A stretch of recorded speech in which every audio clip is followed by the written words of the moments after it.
everyone, I'm Rashmi Mangla. I'm working as an assistant professor for the BBA department of St. Andrews Institute of Technology and Management. The subject that I'll be teaching today is e-commerce. This is our 10th lecture of e-commerce and we were doing unit 2.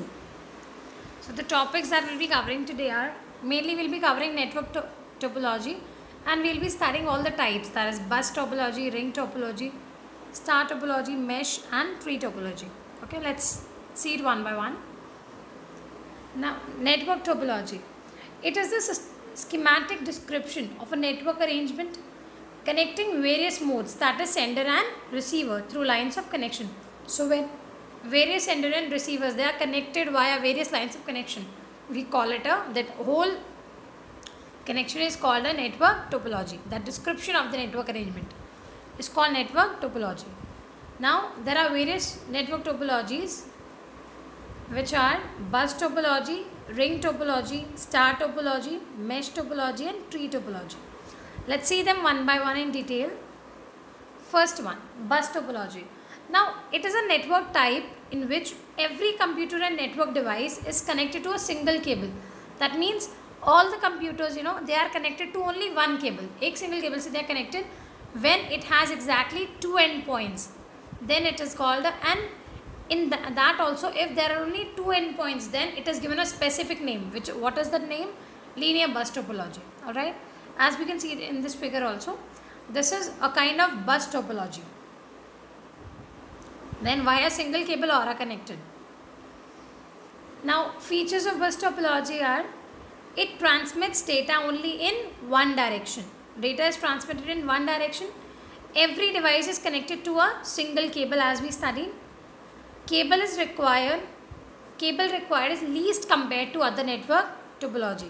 The comparison is least. Then it is used in small networks. Whenever we have a small set of network setup, that is where we use bus topology. And not only this, it has various advantages also.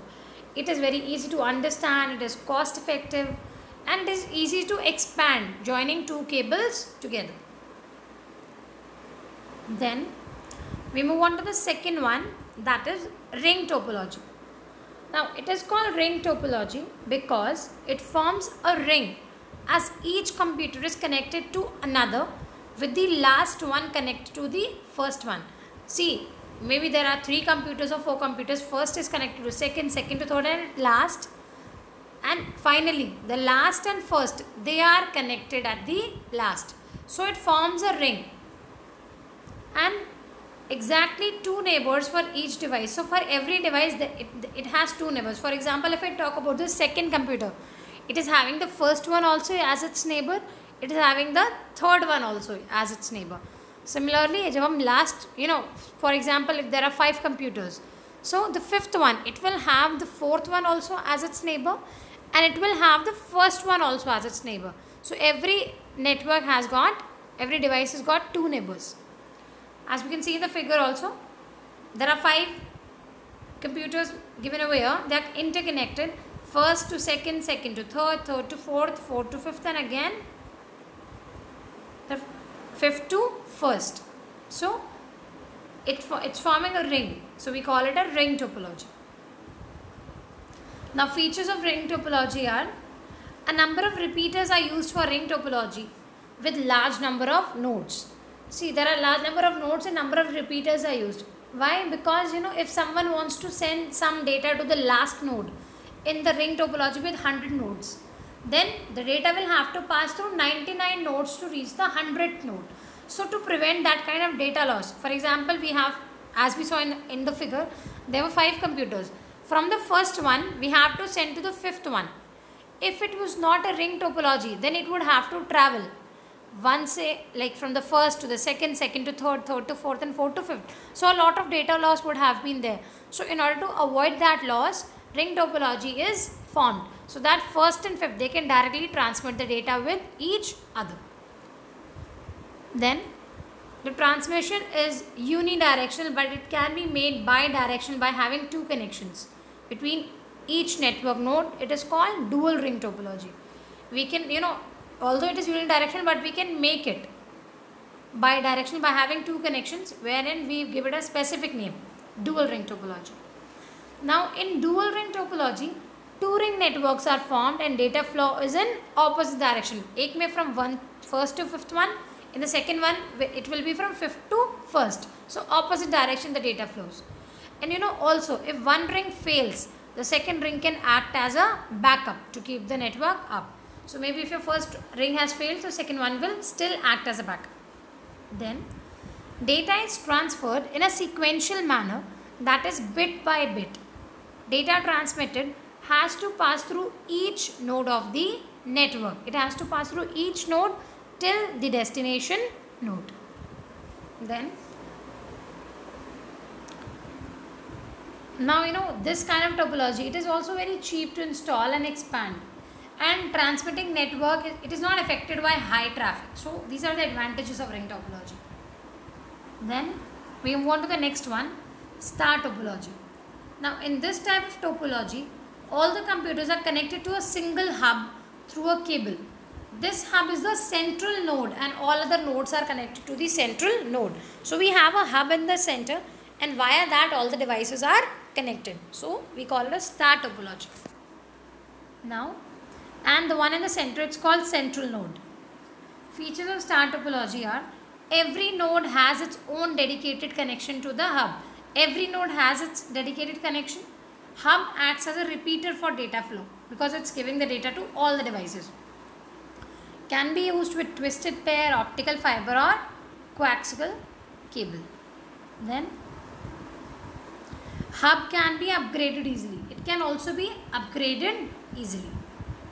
And you know, not only this, apart from these, it has advantages also.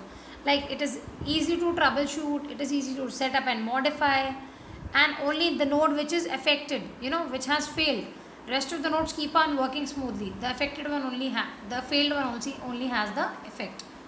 And there is fast performance because there are few nodes and there is lower network traffic.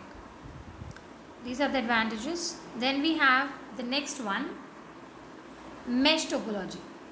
Now it is a point-to-point connection to other nodes or devices. All the network nodes are connected to each other. एक दूसरे से connected होते हैं. Mesh has n into n minus 1 upon 2 physical connections to link n devices. For example, if we are linking 3 devices, so we are going to apply in the formula.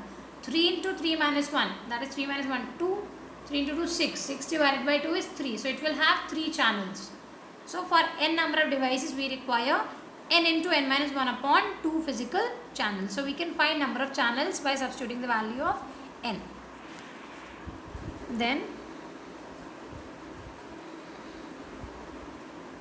here we have 4 devices and they are interlinked, first to second, second to third, third to fourth, fourth to fifth, first to second, second to third, third to fourth and fourth to again first. Then they are again interlinked, first to third one, second to fourth one. So how many channels it is having? 6 channels. And if we check, how did we get? See, 4 devices were there. So n is 4.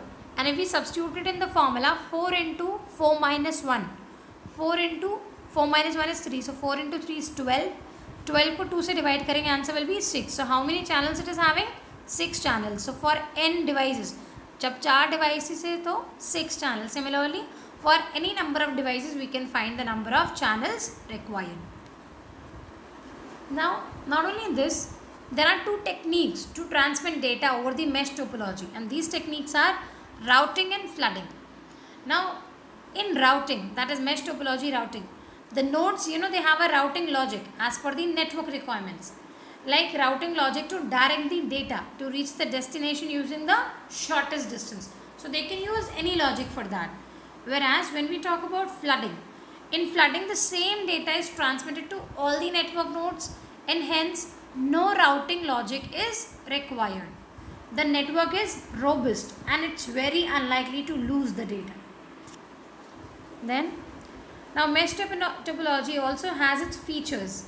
It is fully connected, it is robust and it is not flexible. The next one is tree topology. It has a root node and all other nodes are connected to it, forming a hierarchy. It has a root node, as we can see in the figure. The top one is a root node and all other. Then the top one is first bifurcated into two. They are further bifurcating and then they will again do it similar way. So they form a hierarchy. It is also called hierarchical topology. It should at least have 3 levels to the hierarchy, and it should minimum have 3 levels to the hierarchy. Now it has its features.